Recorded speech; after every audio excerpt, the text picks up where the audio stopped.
रही है। दर्शकों नमस्कार, आप देख रहे हैं MNS न्यूज और मैं हूं आपका दोस्त निशांत भाई।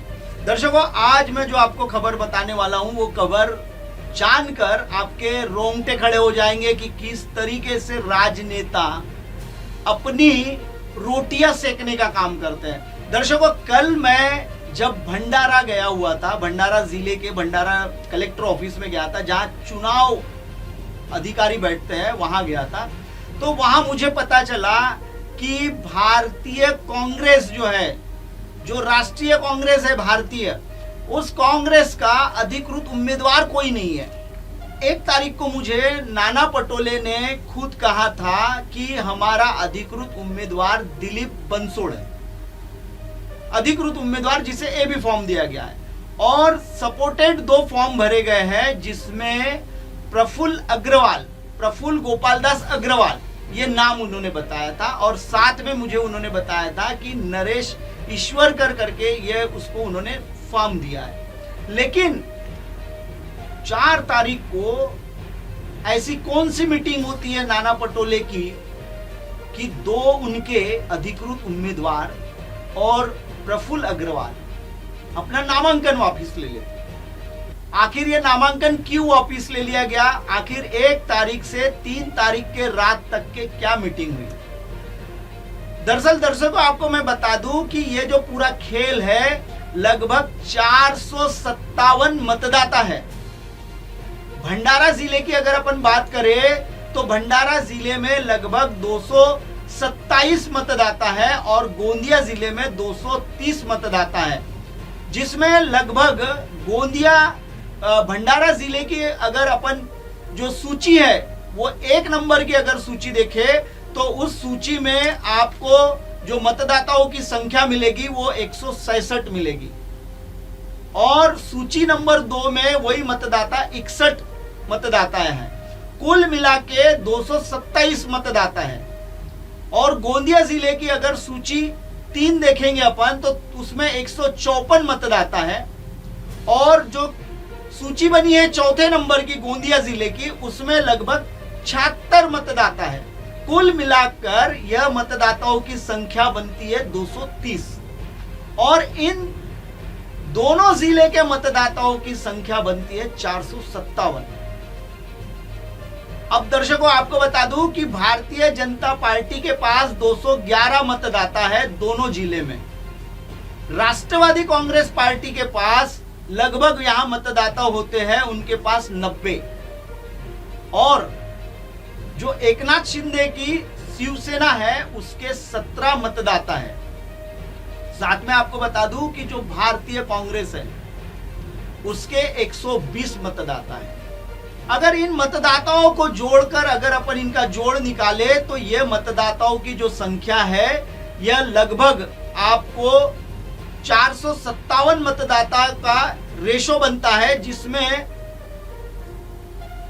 20 मतदाता जो है वो अपक्ष है। अपक्ष यानी जिस प्रकार से एक 63 नंबर की सीट है उस पर इटखेड़ा की एक उम्मीदवार है पूर्णिमा ढेंगे, यह अपक्ष लड़ी हुई थी। हालांकि यह भारतीय जनता पार्टी की कैंडिडेट थी, उसे सीट नहीं मिली थी, अभी वो सभापति है जिला परिषद में। तो ऐसे जो 20 मतदाता है यह भाग्य बदलने वाले हैं। ये 20 मतदाता ये पूरा भाग्य बदलने वाले हैं। अब ये भाग्य कैसे बदलने वाले हैं आपको थोड़ा सा पीछे ले चलता हूं मैं। भारतीय जनता पार्टी ने इस सीट पर अपना दावा दिया है 211 मत के वजह से, और यह सीट वैसे देखी जाए तो एनसीपी राष्ट्रवादी कांग्रेस पार्टी की थी, और राष्ट्रवादी कांग्रेस पार्टी के प्रफुल्ल भाई पटेल इन्होंने यह सीट मांगी भी थी। एक उनके निकटवर्तीय राजेंद्र जैन और उनके निकटवर्तीय सुनील फुंडे के लिए मांगी थी, इन दोनों में से एक के लिए मांगी थी, लेकिन सीट उन्हें नहीं मिली और उन्हें अविनाश ब्राह्मणकर जो भारतीय जनता पार्टी का चेहरा उसके समर्थन देना पड़ा। लेकिन दर्शकों आपको बता दूं कि खेल कुछ और ही है। साथ ही आपको बता दूं कि जो प्रफुल्ल अग्रवाल है, जो गोपाल दास अग्रवाल का लड़का है, वह भी कांग्रेस के ही सीट से लड़ना चाहता है, और वो भी एमएलए बनकर, एमएलसी का विधायक बनकर विधान परिषद पहुंचना चाहता है, वो भी अपने गोंदिया भंडारा की जो समस्याएं है वो विधान परिषद में सवाल लगाना चाहता है सभापति महोदय के सामने। लेकिन ये दो लोग बाइकाट हो जाते हैं। आखिर क्यों बाइकाट होते हैं, ये सवाल है। नाना पटोले ने खुद कहा था कि हमारी चर्चा होकर हम किसे देना है टिकट वो डिसाइड करेंगे।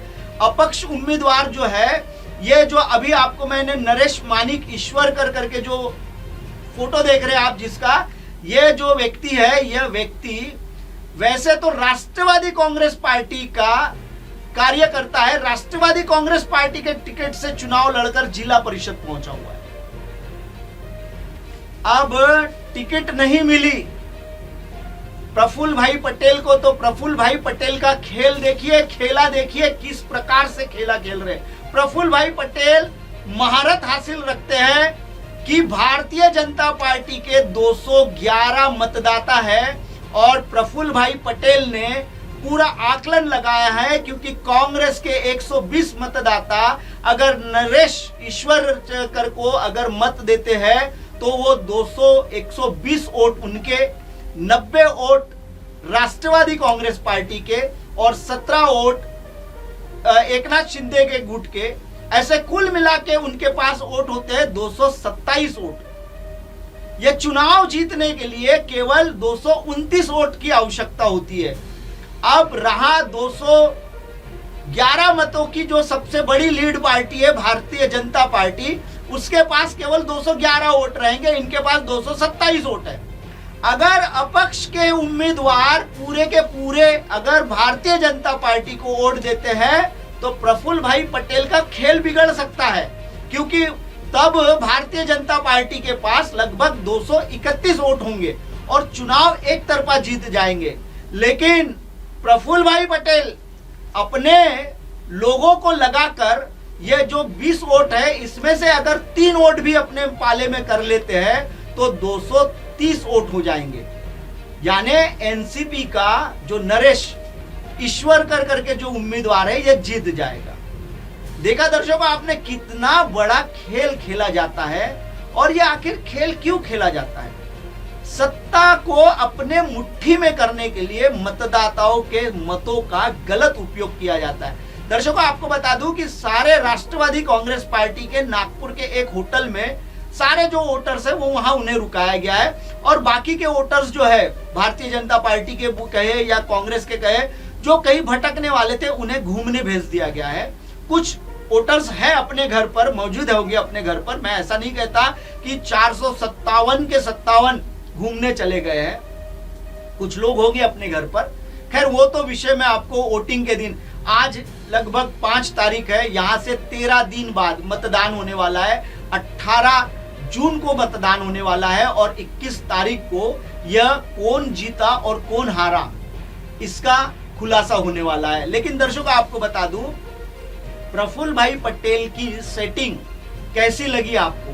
क्योंकि उन्होंने जो गेम खेला हुआ है कि भाई रस्सी जल जाए पर बल न जाए, रस्सी जल जाए पर बल न जाए, इस आधार पर, इस कहावत के आधार पर उन्होंने ये आखिरी दांव भी खेला है। क्योंकि जब कांग्रेस अपने उम्मीदवारों को स्टैंड नहीं रख सकी, दिलीप बंसोड़ वैसे भी इसके पहले 63 विधानसभा से कांग्रेस की सीट पर चुनाव लड़ चुके हैं, लेकिन उनको एनसीपी के जो राजकुमार बडोले हैं उन्होंने उसे हराया हुआ है।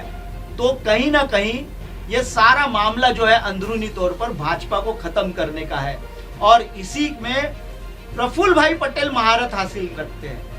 आपको दर्शकों बता दूं कि 2004 के चुनाव में भारतीय जनता पार्टी के शिशुपाल पटले ने प्रफुल्ल भाई पटेल को चुनाव हराया था लोकसभा का, और 2009 में प्रफुल्ल भाई पटेल ने उसी शिशुपाल पटले की जमानत जब्त करा दी थी भारतीय जनता पार्टी के उम्मीदवार की।